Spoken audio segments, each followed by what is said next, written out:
God Almighty. 911. Good God Almighty. Oh my God. Oh my God. Oh my God. Holy shit. Oh my God. I'm on the I-5. I'm so glad the video wasn't running. Good God Almighty. There's the car right there. There's the car. S-Dot. There's the car. Oh my God. Oh, shit. Anybody's watching right now, a car came through and just hit the protesters on I-5. They just hit the protesters on I-5. They just hit the protesters. We saw the car approaching. They just hit the protesters. Oh my God. I'm so glad this video wasn't running. Jesus Christ, what I just saw. Hey, the protesters on I-5. Someone has hit the protesters on I-5. We need.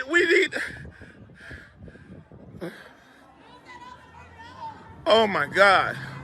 Oh my God. And the driver's trying to get away. The truck is in high pursuit. There's a truck in high pursuit. The protesters have been hit here on I-5. A car came around the barricade. It came through.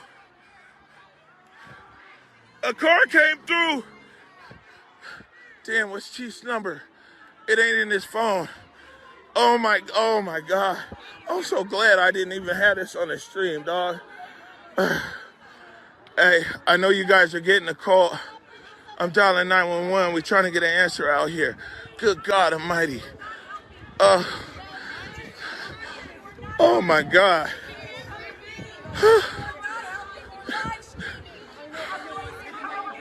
911's not answering.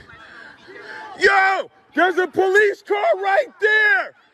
Tell the police he's right there. One of two people hit by a man who drove his car onto a closed Seattle freeway and into a crowd protesting police brutality has died. Summer Taylor, 24, of Seattle died Saturday evening at Harborview Medical Center, spokesperson Susan Gregg said. Taylor and Diaz Love, 32, of Portland, Oregon, were hit by the car that barreled through a panicked crowd of protesters on Interstate 5 early Saturday morning, officials said. Kelly of Seattle drove the car around vehicles that were blocking I-5 and sped into the crowd about 1:40 a.m., according to a police report released by the Washington State Patrol. Video taken at the scene by protesters showed people shouting car before fleeing the roadway.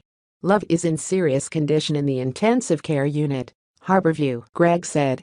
Love was filming the protest in a nearly 2-hour-long Facebook livestream captioned Black Femme March Takes I-5 when the video ended abruptly, with about 15 seconds left. Shouts of car can be heard as the camera starts to shake before screeching tires and the sound of impact are heard.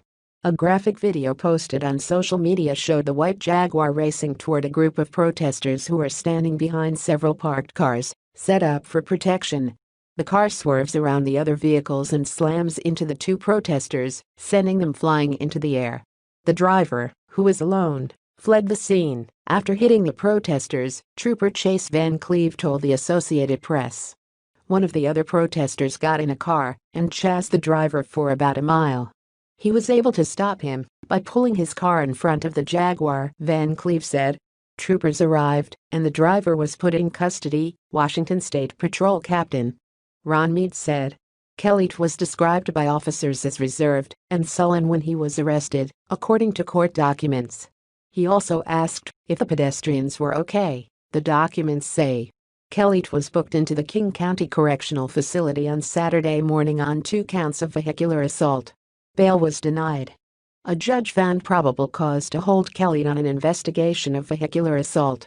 He faces a second court hearing on Monday at which the judge will determine if he can be released on bail, according to court documents. It was not immediately clear if Kelly had an attorney who could speak on his behalf. Officials were trying to determine the motive as well as where he got onto the interstate, which had been closed by the state patrol for more than an hour before the protesters were hit. Meade said they suspect Kelly drove the wrong way on a ramp. Trooper Rick Johnson said the driver went through a barrier that closed the freeway. Troopers did not know whether it was a targeted attack, but impairment was not considered a factor, Meade said. Kelly has a Seattle address. He is listed in public records as a student who attended Washington State University between 2011 and 2017, majoring in business and commerce. His enrollment status could not be confirmed because the university was closed Saturday. The Washington State Patrol said Saturday evening that going forward it won't allow protesters to enter I-5 and would arrest pedestrians on the freeway. Seattle has been the site of prolonged unrest following the May 25 police killing of George Floyd in Minneapolis, which sparked nationwide protests. Dozens of people were arrested this past week in connection with protests as demonstrations continue after authorities cleared the Capitol Hill Occupy protest zone Wednesday morning. Protesters had shut down the interstate for 19 days in a row, Meade said at a press conference.